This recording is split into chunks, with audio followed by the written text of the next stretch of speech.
Welcome to the Pre-Snap Podcast presented by LineStar. Shannon Sommerville here with Tyler Wiemann, breaking down some NFL news as we get closer and closer to the season. Week 3 of the preseason this so weekend, close. And the NFL season is fast approaching.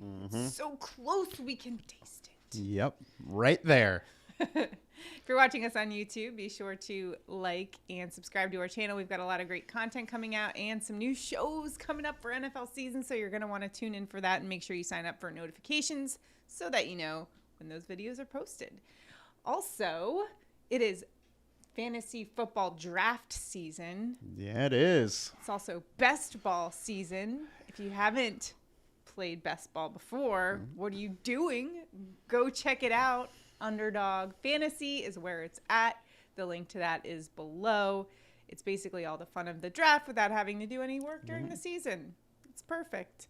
And the winner gets $2 million. Got to be in it to win it, folks. Link is below. New users who deposit at least $10 can get up to $100 of their deposit matched and 2 free months of LineStar. Pretty good deal there as well. That is 8 chances if you deposit $100 at the $2 million. 8 chances. 8 chances at $2 million. Pretty good payoff there. And you get 2 months free of LineStar. Yeah, it's a great deal. So that link straight is below. cash. And we do have a special guest on the podcast today that we will be talking to. Dr. Chao, the Pro Football Doc, is joining us later in the show to go over some of the injuries and some of the concerns he has for certain players. So really important if you've got some drafts coming up to just tune in to maybe some of those players that are on the brinks. We're going to be talking a lot about the running backs and especially, I was really curious about the Rams running back situation, all that stuff. And he just talks about how if there's injuries at this point in the season, in the preseason at least, and this close to the season, you've got to take note of it. So we'll go through some of those players there. So we'll talk some NFL news. Talk to Dr. Chao, get the intel on the injury reports from SixScore.com. And we'll talk some Adp Movers, who's going up, going down. It's just a general stock report on fantasy football so we can get you caught up and ready for your draft. With ADP, we're focusing on Underdog. However, you can kind of use that for everything. So yeah, it's kind of applicable across the board. NFL news. A little fun story to start off with. Aaron Rodgers, who we all know is a big Nicolas Cage fan, as he showed up to training camp dressed as one of the famous Nicolas Cage characters, Cameron Poe from Con Air. Well, on Tuesday, someone left him an anonymous gift, and it was a bust, just the head of Nicolas Cage. Put it in his locker. Don't know who got him that. Yeah, I actually did see a story. It was probably all clickbait saying that they know who the who sent it, but I didn't click on it. I didn't go down that. I didn't fall for it. Sounds like a case for Nicolas Cage from National Treasure. Oh boy, I see what you did there. Although the bust, if you've seen the picture of it, doesn't even look like Nicolas Cage. It's very creepy. Yeah, and it's just a head, so you kind of get this Game of Thrones vibe that someone just anyways, if you haven't seen it, look it up on YouTube or on Twitter. It's pretty funny. Also, we've got some preseason kind of fighting words, I guess. Yeah. Sammy Watkins had some words to say. He says Rodgers on a whole other level than Mahomes. Tyler, break it down for me. What do we think about this? I mean, look, we all know Mahomes is a great quarterback. He has done very well with Andy Reid, but Rodgers has been in the league for a long time. He should know the game a little bit better. So a whole nother level is should you really be well, the problem is that when Mahomes is Rodgers' age, of course, you won't be able to say it's a whole nother level. Right. We need him to get more specific on what he means with that. Yeah. However, I think Patrick Mahomes' talent level, I don't think anyone can really argue with that. No, nobody can. And nor can you with Rodgers. Sure. They're both great, and Sammy's hyping up his guy now. And I don't think either one will lose sleep, especially I don't think Patrick Mahomes will lose sleep over that one. Definitely won't care what Sammy Watkins says. He only cares about Sammy Watkins week 1 anyways. Some other notes to talk about in the NFL. Michael Gallup won't start on the pup, meaning he can play within the first 4 weeks of the season. That's good news for fantasy owners who've got Michael Gallup. His ADP is going to rise for this, for sure. So good news for Cowboys fans and fantasy football owners of Michael Gallup. Also, so Giants receiver Colin Johnson, he was making a big push for a roster spot on the Giants. He was kind of having a breakout camp. Again. He suffered a torn Achilles. Yeah. So some sad news there for him. His season kind of comes to an end there. He had to be carted off the field. On the other end of that spectrum, Sterling Shepard is back at practice. He began training camp. He's attempting to come back from torn Achilles, ironically in that whole situation. He suffered it 2021. So they do have him coming back, but just sad to see. It's always sad to see these injuries right at the beginning, It is for sure. Personally, I don't want to say I'm happy that Johnson got hurt because I am never happy somebody got hurt. But I fell for his great breakout camp a few years ago with the Vikings, and I don't want to fall for it again. Now I don't have to. Well, sorry. Fair enough. Sorry. Cold-hearted over here. We're just cold-hearted. I don't want him to get hurt. I don't want anybody to get hurt. All right. I just don't want to fall for the trickery. So elsewhere in the NFL, Geno Smith will start preseason week 3. Now Drew Lock is going to follow him up and play, quote, a lot. Yeah, I'm sure he will. They're going to want to see what they have there since he didn't play last game. Yeah, he had COVID, so that battle's been a bit disrupted by that, although Carroll seems to be favoring Geno Smith at this point. Yeah, Geno's going to get the job. So that looks... It's his job to lose now. We'll see. All right. Now I'm going to talk to Dr. Chao. He will join us in just a moment to talk six score and injury reports. Joining us now on the Pre-Snap podcast is Dr. David Chao, also known as ProFootballDoc. He was a doctor in the NFL, and he's an orthopedic surgeon, so the best person we can consult for our injury news in the NFL. Unfortunately, injuries are a part of the game, and we've got to keep up with it, especially for fantasy purposes and if you're placing any sports bets. So first, I do want to quickly go over six score again for our audience, just as a reminder. Can you kind of describe what that is and how you guys use that throughout the season? Sure. SIC score, or six score, stands for Sports Injury Central. And it's a proprietary score from myself and other former head team physicians in the NFL, NBA, and MLB in terms of what to expect out of a performance. And what I mean by that is that just because someone is playing doesn't mean they're 100% healthy and will get normal touches. So expectations. Right now we have the six scores for the season, especially for fantasy drafting purposes, and we do adjust them based on information. Michael Thomas, we were the first to say he was at 59, thinking he wasn't looking that good in May. Indeed, he didn't pass a physical until training camp, but now he's looked better. And now we've put his score at 77 out of a possible 100. That's quite a big jump for him. We don't think he's going to miss week 1 based on the ankle, which we had worries of before. But of course, why didn't we put him in the 90s? Because we don't think he's 100% by the way he moves. He's moving better, but injuries beget injuries. And now there's the, quote, little hamstring thing that he's dealing with. So that gives you an example of what we do. Right. What gives you confidence in that specific example? What are you guys looking for, watching on film and stuff?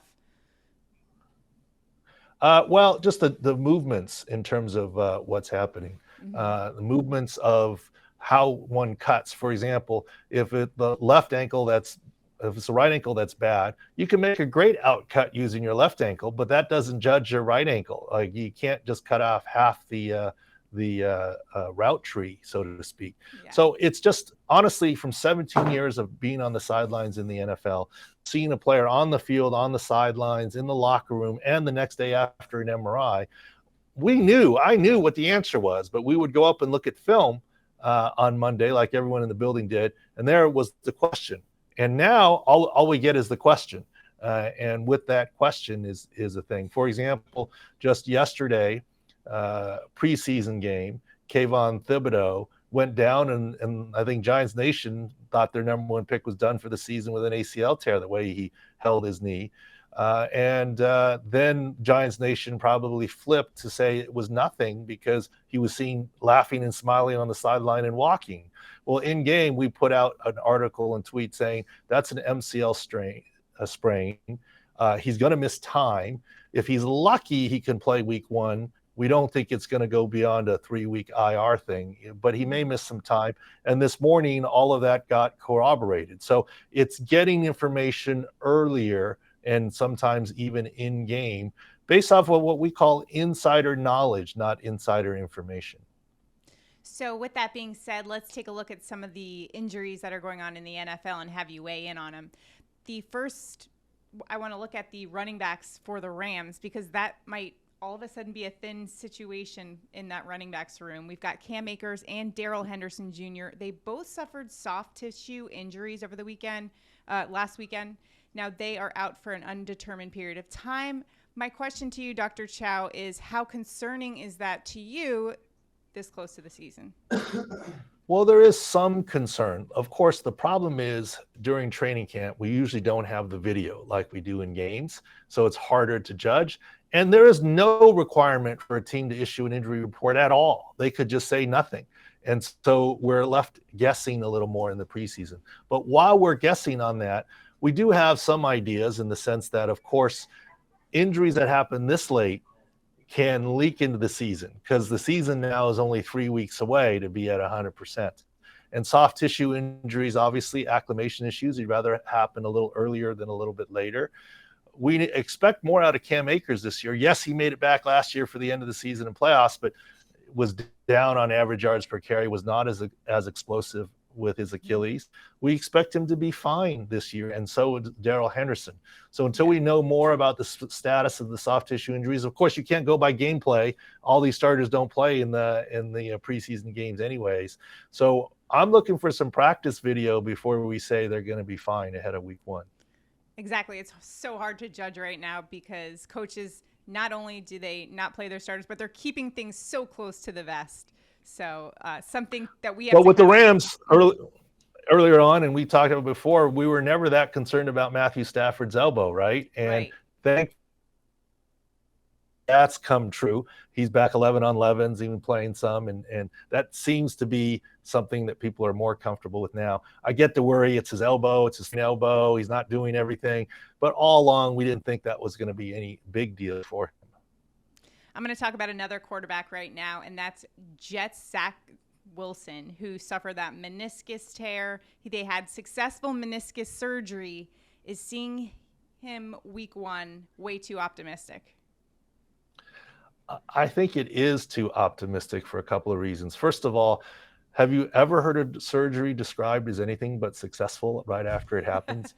Have you ever heard of a team or a GM describe their draft as anything but successful right after it happens, right? You have to judge that draft over the next couple of years, not the next couple of hours after the draft. And same with surgery, right? You got to judge that. I do think this is going to be a bigger deal for Zach Wilson and the Jets than they're letting on for a couple of reasons. Number one, this was his hopefully breakout year. And Robert Saleh said it. This is an important time of year to be missing. He's missing a ton of reps for a young quarterback. There are multiples more reps to be had in training camp than the regular season. Come regular season, Monday at best is a corrections walkthrough. Tuesday is off day. Wednesday's offense install. Thursday's defense install. And Friday is special situational play. That's not a lot of reps. And you can't serve two masters. If you're preparing Joe Flacco to play, he needs some reps. No offense, but none of these guys are Tom Brady, right? And they need the reps. So you can't afford to give Zach Wilson reps on a maybe play, not play, but still take care of that week with Joe Flacco or Mike White or whoever you're going with. So this is why this is going to be a big deal. Zach Wilson will be back. He'll be back in the early part of the season. But there's still a chance he gets placed on injured reserves and misses the first 3 weeks, because it's just a 3-week miss right now. We'll have to see. But he is going to miss some regular season time. That is an interesting point you make about missing all those practice reps that may not show up, I guess, in the injury reports. Now we're just talking about the health of his knee, but when he goes back into play, certainly going to have an effect there. The next guy I want to talk about is Giants quarterback Daniel Jones. He told reporters he had a non-football related injury this offseason. However, it raised a few eyebrows because he did have a neck strain that he was dealing with. Is this concerning? He says it's not at all related. What is your take on this? We at Sports Injury Central tend to believe him that it's not related, based on his injury that he had. And that would be a pretty big lie to say anyways, and we don't think that's the case. But also where the incision is, no question, cervical discectomy infusions can happen and do happen through the front. But they're usually not in that location, and they're usually off to the patient's left because of the recurrent laryngeal nerve. Why do I know that? Not because just an orthopedic. I don't know if you can see with the lighting, I've actually had a cervical discectomy infusion. And you see the little incision right on the left. It's near where Daniel Jones was, but it's a little bit off to the left in terms of the approach. With his location, it's more likely something related to medical condition, thyroid, parathyroid. We're not here to speculate, but I take him on face value that he did not have neck fusion surgery. And that's good news for him too, because this is kind of a make it or break it year for Danny Dimes. The next player we'll talk about is Seattle Seahawks rookie running back Kenneth Walker. Now, Pete Carroll says he suffered a, quote, hernia thing. I don't think that's a medical term, Doc. You can tell us. How concerning is that for you? Well, when the report came out, we wrote an article at Sports Injury Central, is watch out. He easily could be headed for surgery, and he's going to hit IR here. And indeed, the next day it was announced he had some sort of hernia surgery. Now, whether that's a traditional hernia, a sports hernia, athletic pubalgia, core muscle injury, I won't bore the lay audience with all the small differences. It's still a 6 to 8 week timeline after surgery.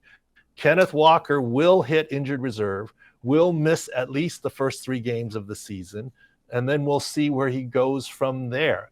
I do think he will be back this season. I think he'll be back before the midpoint of the season, but he's not going to be there after this, no matter how small the, quote, hernia surgery was, et cetera. All right. Elsewhere in the NFL, Chiefs wide receiver Mecole Hardman had a groin injury, and he's going to miss the remainder of preseason.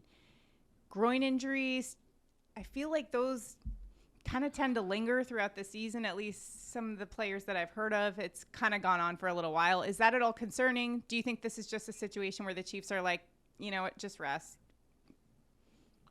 We hope it's a situation where the Chiefs know what he can do and aren't going to use him. But a groin injury is a big deal for any wide receiver, much less a speedy one like him for acceleration and cutting. It all depends on, is it a grade 1, grade 2, or grade 3? If it's a grade 3, this is a big deal. He's going to miss into the regular season. If it's a grade 1, he won't. If it's a grade 2, we'll see. So we don't know the grade of his injury. But yes, this is an early season concern for the Chiefs and Mecole Hardman. Yeah, they really need him as a deep threat after Tyreek is now in Miami. Let's talk about the Ravens running back situation. This is one we've all been keeping a very close eye on. J.K. Dobbins and Gus Edwards both dealing with some knee injuries, and Dobbins is now back at practice. He's kind of looking like he's closer to returning than his teammate Gus Edwards. Regardless, you at Six Score have always said, keep an eye on these. It might take them a little while to get back into the swing of things. Is that still your assessment? Yes, and we're fully aware that he, quote, passed a physical and is practicing now, and he's off of preseason PUP. But please note, we have not changed his season-long Six Score yet. Whereas Michael Thomas, we've seen enough that we have upped it. We have not upped J.K. Dobbins yet. The first day at practice, there was a lot of film. He still seemed to be limping around, and he did 10 minutes of individual period and took the next day off. That's not the picture of someone who's ready to go. And it's not for lack of hard work. He had more than an ACL and an LCL, et cetera. And I believe this weekend, his head coach said, oh, he's doing great, but we're still not sure he's playing week 1, something to that effect. Mm-hmm. And that's kind of aligns with what we're saying. And if that's coming out of John Harbaugh's mouth, I think we're leaning towards not playing week 1 and working his way back into the system. But at least he's making progress so far, a little bit ahead of Gus Edwards. But you're foolhardy to draft J.K. Dobbins right now, thinking you're going to get full production in your fantasy season. Yeah, that's a great point. I mean, we're all kind of eyeing that position, knowing whoever's in that role is going to put up a lot of fantasy points, but also you want to, I guess, set your expectations for what is reasonable. And that's why we're bringing you on Dr. Chao to give us It's all about what round, right? At the early rounds, maybe not, but lower rounds, J.K. Dobbins, depending on your roster, may be quite the bargain. Exactly, especially, down at the end of the season, if you're in a best ball draft where you're just acclimating all these players, stashing them on your bench, and the playoffs for best ball, that could be huge. So, yeah, like you said, depends the round, but we're keeping an eye on that. Some other running backs we're keeping an eye on. Eagles running back Miles Sanders, hamstring injury, out of practice. Again, is this a situation where you're concerned? Well, the closer we get to the season, the more concerned that we get, right? But, right now it's just reading tea leaves. No one shows you an MRI report. You didn't get to see the injury. They're just out. And are they out precautionarily, or are they out because they really can't do it and they aren't close yet? So we got to wait for some more video. Thankfully, we got a few weeks ago before the season. It seems pretty clear he's not playing in this preseason at all. Will Russ come into play even if he's ready to go? But yes, there has to be some caution, at least early on in the season. And I'm guessing same goes for 49ers running back Elijah Mitchell, who's also dealing with some hamstring issue. It's just kind of one of those issues you approach with caution from a fantasy perspective. Look, the earlier in the season you get these, the better off that you are. Earlier in the preseason anyways, right? It gives you the 6-week run time before the season. But as we've written, like when you start getting things now, you're only 3 weeks away from week 1. And it's week 1 games. So you're only 2 weeks away from that all-important full week of practice. And if you don't get all the reps in practice, are you going to get all the reps in the game, right? So this is where it starts leaking into the season. Right now, we have some field views and preliminary week 1 scores up, but we adjust them every Monday, and we'll release them before week 1. And, there may be some injury things for fantasy, for example. It's not just about should I play Elijah Mitchell or J.K. Dobbins in week 1. If they're the same in a certain week, you want to look at the front 7 defense, and we have a defense health score of the opposition and who are they facing. Or you want to maybe look at your offensive line. Look, Saquon Barkley has a pretty good 6 score this year in the low 90s. We expect a bounce back year. But with all the offensive line problems on the Giants, he might not be the best play in week 1, depending on the defense that they're going up against. Yeah, I mean, that's a great point you bring up. So crucial in fantasy to just look at the matchups, and the information you guys have on 6score.com, so valuable for fantasy owners to be able to decide who you're going to plug, especially health, injuries, such an important component. What are you guys doing over there this season and getting ready for with the 6score.com? Oh, a lot of things. We have some updates. We have going to debut a sick pick section, the 6 scores, player cards, new field views. We're covering college football as well this year, this season, and some big announcements coming at 6score.com. Dr. Chao, thank you so much. Like I mentioned, this information is gold for fantasy owners, and sports betting is now huge. It's so important to know exactly the health of the players that you're betting on and you're playing in daily fantasy. So we really appreciate your insight. And Dr. Chao, thank you so much for coming on the Pre-Stat Podcast. We'll see you next time.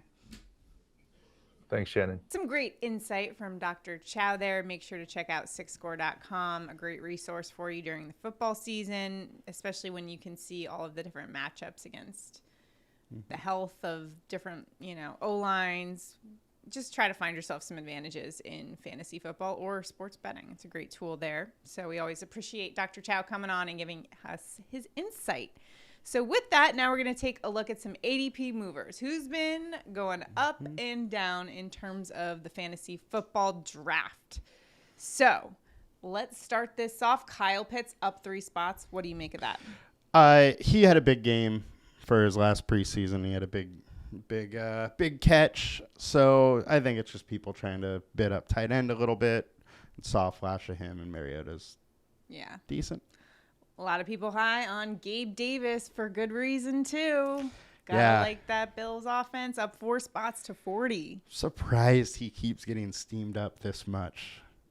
Not that I'm saying I don't think he can pay it off, but it's just a lot when his track record is really only a couple games last season that he really killed it.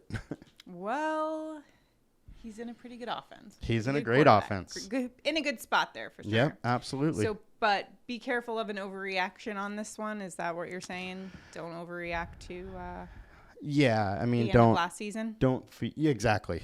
I mean, he had a 4 touchdown game. It's not like that's going to continue to happen. You mean it's not going to happen every week? No. Cam Akers is down 3 spots. I know he is dealing. We talked a little bit with Dr. Chao about that running back room and how they're a little bit banged up right now. Not something you want to see at the start of the season, especially with Cam Akers. At all. You're totally right about that. Chao's right about that. The other thing is there's talk about this possibly being a timeshare with him and Henderson. And if that's the case, Akers is going way too high. Right. Now, DK Metcalf down 3 spots. Obviously, I think his fantasy value took a little bit of a hit this season with the change of quarterback. Yep. So is Good that old Geno effect? Is it that surprising to see him fall? I mean, he's such a talented receiver that there's 2 different ways to see this. You know, an underdog where it really just matters, like those ceiling games, I think he's fine. You can keep selecting him. In your home team, home league, managed league, I don't know if I am. You know, that's where I may go elsewhere. Right. Because we do need a little more consistency. We have to decide to put him in a lineup or not.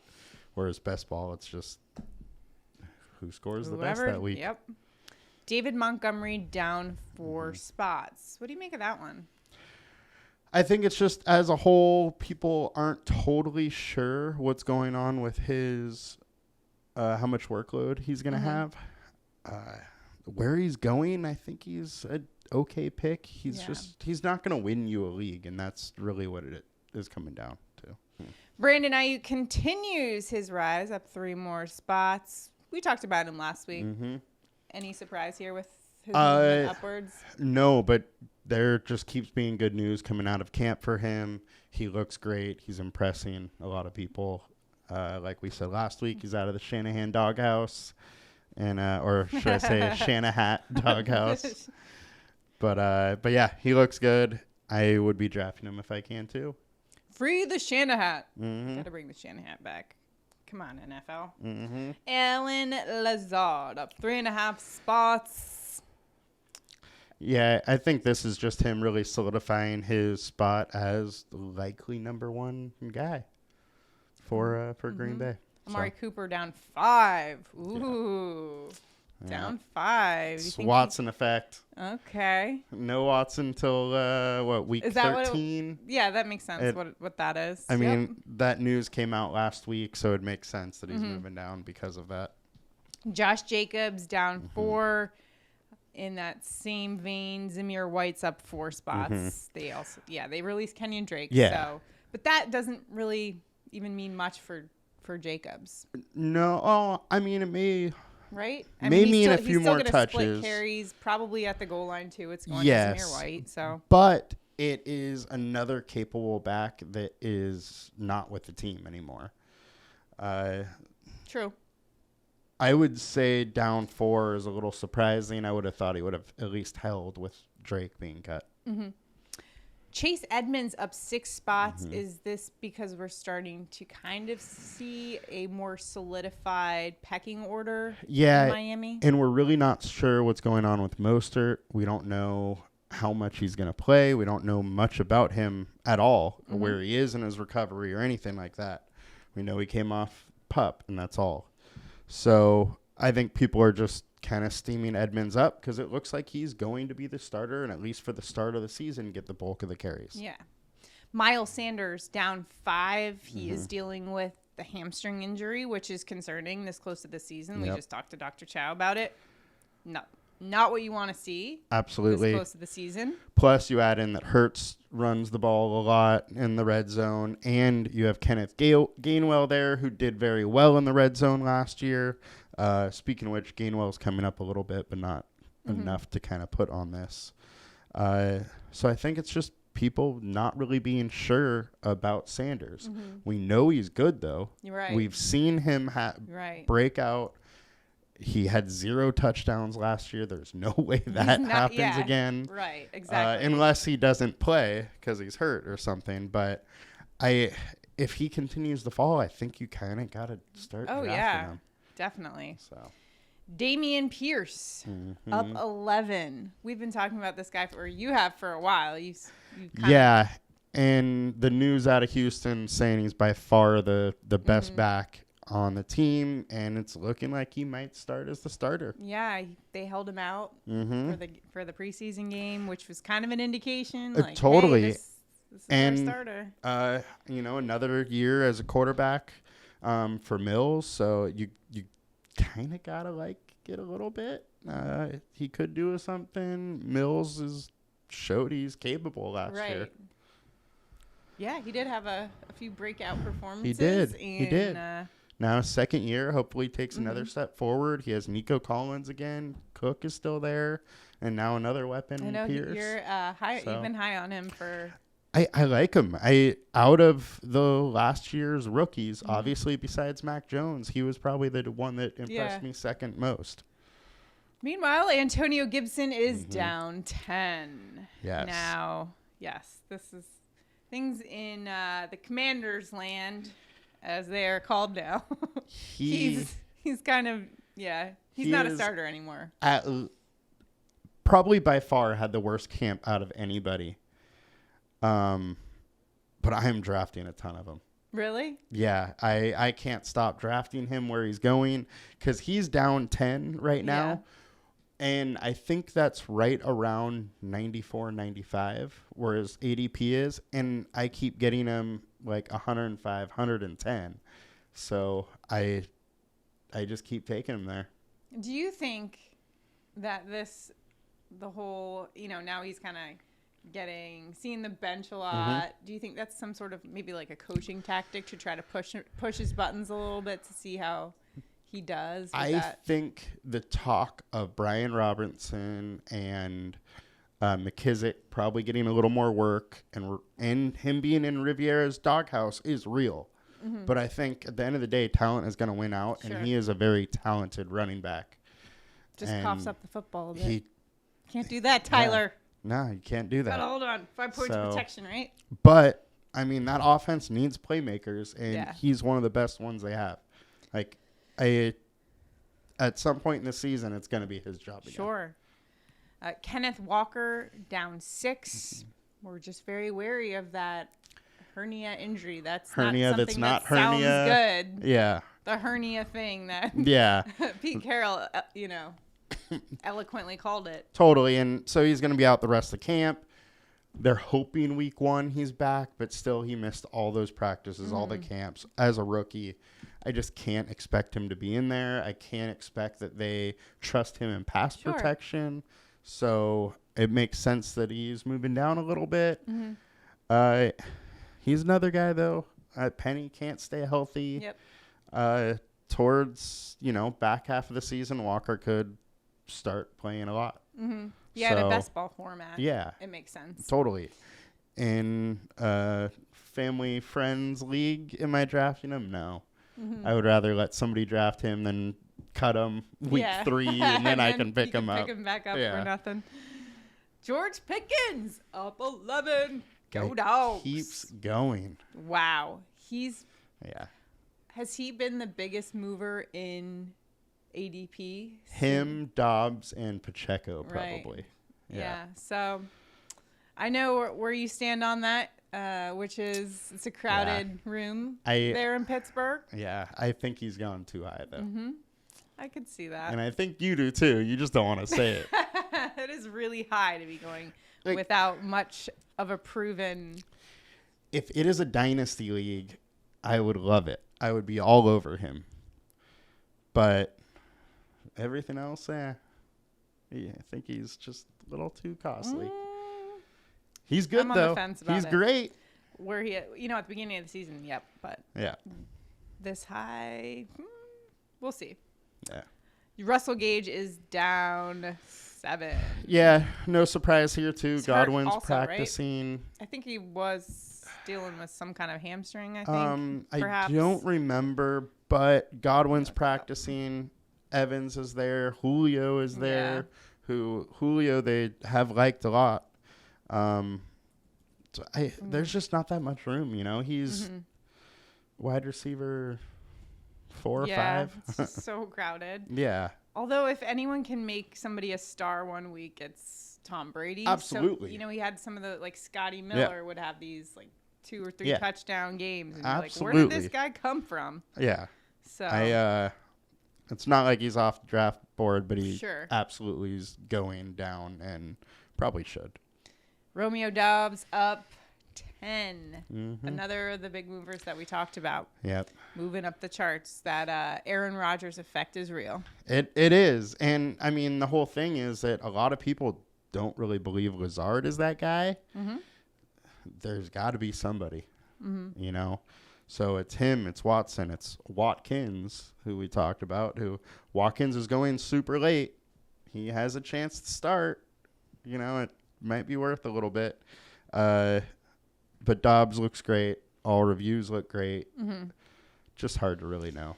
Yeah, it's hard to see what that offense is going to look like Yeah. without Devontae Adams. Yeah, and, I mean, there's talks about Dillon and Jones both playing at the same time. If that's the case, they're going to get a lot of passes. Right. I think that Rodgers is just going to be spreading the ball around a lot. Brian Robinson up 21 spots. We talked about how Antonio Gibson's falling, so that's the, seesaw effect there of that position. Robinson is the likely starter. Him and McKissick are probably playing the most. I just don't love Robinson as a prospect. Sure. So, I mean, Fair enough. he's okay. Fair enough. And like I've said, I don't expect him to be the starter all season. I expect maybe a few weeks and change is going to happen. Back. Yeah. Isaiah Pacheco, this is a guy you've been high on for quite a while. He's up 11 spots. I think he's gone a little too high. Too high? Yeah, the thing is there's too many questions still out there. They have also moved around who's getting the second, third, fourth touches a lot. And with that, I mean, if we can't know that he's at least the second guy, he's probably getting too high. The one thing that has stayed constant is CEH has been the number one. CEH is probably going a little too late, too, with that because he is their guy. Isaiah McKenzie up 9 spots. Jameson Crowder down 5 spots. Crowder is also going in pretty much like the last round of Underdog picks. As we last week had the interview with the Bills reporter, he thinks they could be sharing reps. So it's like, why would you not take the Crowder? Like McKenzie does have kind of the upside of big play ability, but if they're splitting snaps, like you got to like the value of Crowder. Sure.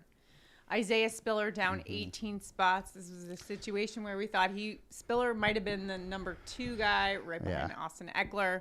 Not looking that way. Yeah, Andy just got hurt.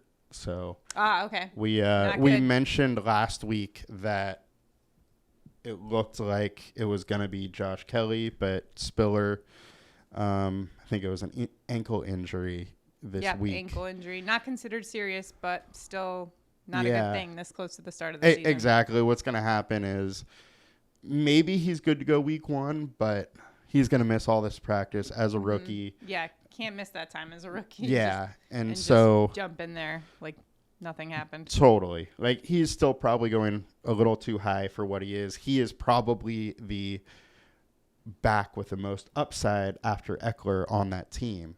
But yeah. Kenny Galladay's down 13 spots. Pretty significant drop, but then again, maybe he was a little bit high to begin with. Yeah, he was probably high.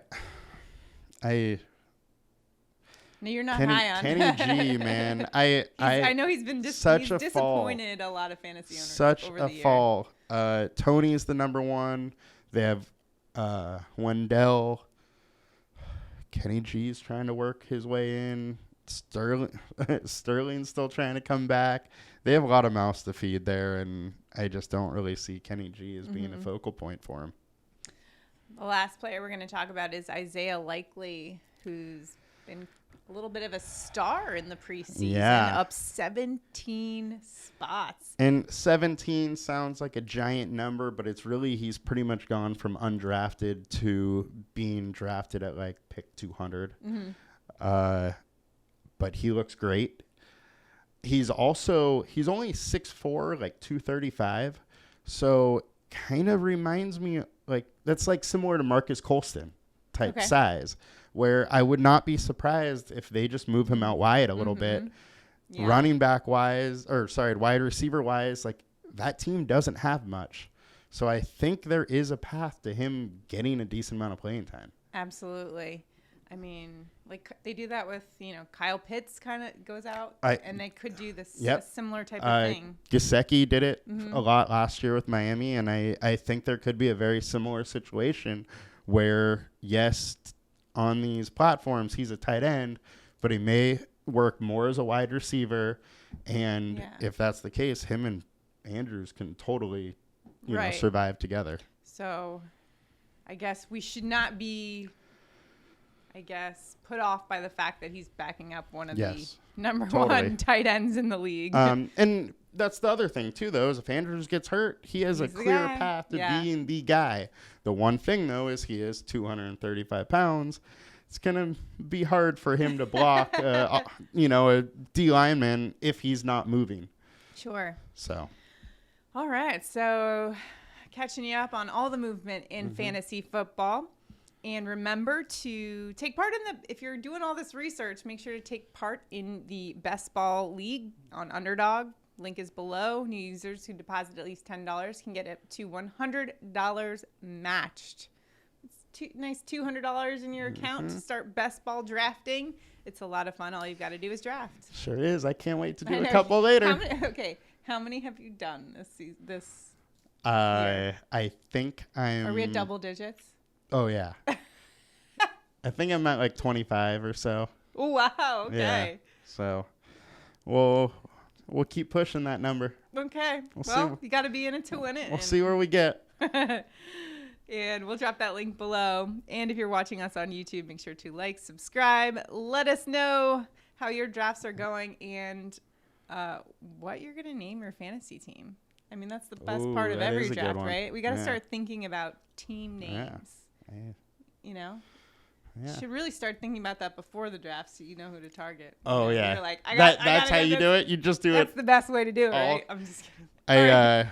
One of my favorite ones was that year after Brady's whole deflated balls things.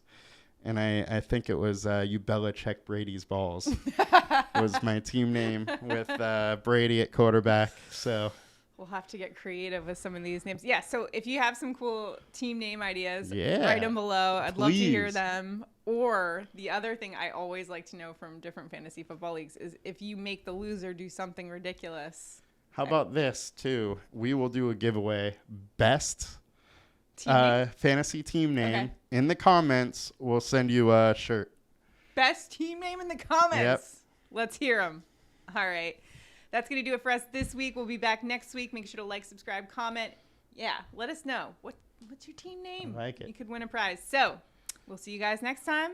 Good luck in all your drafting. We'll see you next week. Have a good one, guys. Bye.